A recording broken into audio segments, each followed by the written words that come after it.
In a league where only one team can win, where do you get your fantasy football fix? Right here, right now. 32 teams, the real fantasy football show. And now your hosts, Philip Galinsky and Heath Kelts.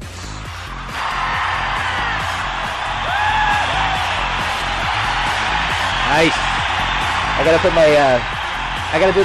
do the coach thing, right? Where I'm giving you the signal, but I don't want you to read my lips, even though the playbook is right here and you can see the actual play. But this is our clock. You know, here's our teams alphabetically, but I'm the coach, and you can't really. The paranoia in the NFL is insane. Well, you know what's the most paranoid thing about it is that they don't do anything wirelessly. They have the guy who with the cord and everything, and the guy who runs after him with the cord. I know, it's crazy. And then it's always back it up. Those Death Star guys like that. Though. Yes. This is 32 Teams, the real fantasy football show. Our first show, June 8th, OTAs, not organized team activities. Overtake another in your league. This is what it's about, folks. You have to be listening, logged on live to get the full gist. Hit the archive, call us up, because if you're not here at OTAs, you're going to be hurting come September. Yeah, they say that they're voluntary. No, you got to be listening, and we know when you're not. We're like Santa Claus of the internet. We know when you're sleeping. We know when you're awake. Now, if people are sleeping, then we shouldn't even talk about the Indianapolis Colts. I mean, what is there to talk about? Well, you've got Peyton Manning, most 4,000-yard passing season. Although I do want to say something about the Colts, and I'm going to buy, and all my Jets fans out there, I think we all are going to buy. Wow, they're crazy tonight. You know why, Heath? I'm sorry that happened, but a lot of the Jets fans are buying Curtis Painter jerseys. Yeah, they should buy them in green. Yeah. Well, that's just the same reason the Patriots should buy Mo Lewis jerseys. Oh. He knocked out Drew Bledsoe to get to Tom Brady. So can I enjoy something, please? Anyway, Manning, it's a no-brainer. His neck is fine. Everything's fine. Yeah, I have him ranked third on my list. Okay. So now, another that used to be sexy team. Used to be like, true. I'm so smart, I know everybody on the Jaguars. I would run from this team. Run. Yep. Yeah, it is. David Garrard, I drafted him in one of the leagues last year, and it's tough. This is a crucial year for him. If he doesn't do it this year, he's done. And he's going to wind up holding the clipboard like I am. What do you get? Well, there's nothing on your piece of paper. It's really tough. He's decent. He's a consistent backup. I have him ranked 18th just because he runs the football. He ran for 300 yards last year.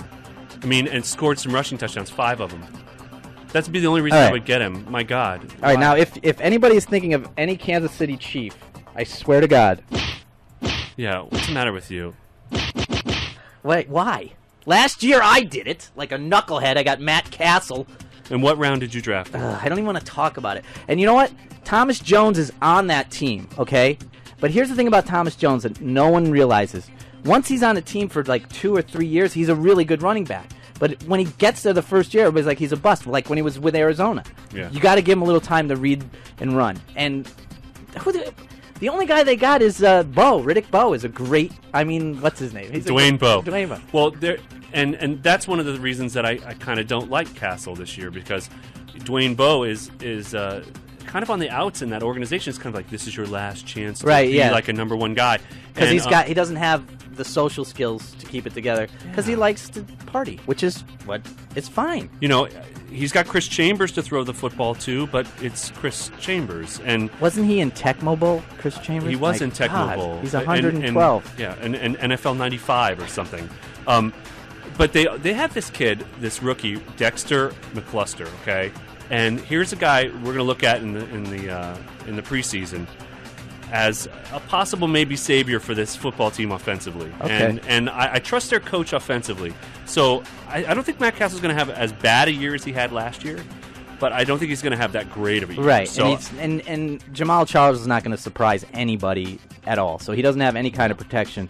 They also drafted a tight end, this kid, Tony Moiaki. we got to look at I him like too. that. Yeah, That I like sounds his name. That sounds like a good Hawaiian drink. He's totally Moyaki. I need a Moyaki. I need a Make it Moyaki. a Tony Moyaki. None of that Randy Moyaki. So I have him 23rd on my All list. right. Now, let's give some dap to the Miami Dolphins, ladies and gentlemen. I defer to the man from Miami and his team. You know, when my Miami Dolphins got Listen to that crowd. Brandon Marshall, okay, this is what everybody in Miami was doing. Because we haven't had a wide receiver like this in Miami in a long, long time. Since a couple of guys named Mark caught the football. And so that's really exciting. Chad Henne, I think, is going to have a much better fantasy season just because he has another year under his belt and he got all of that experience last year.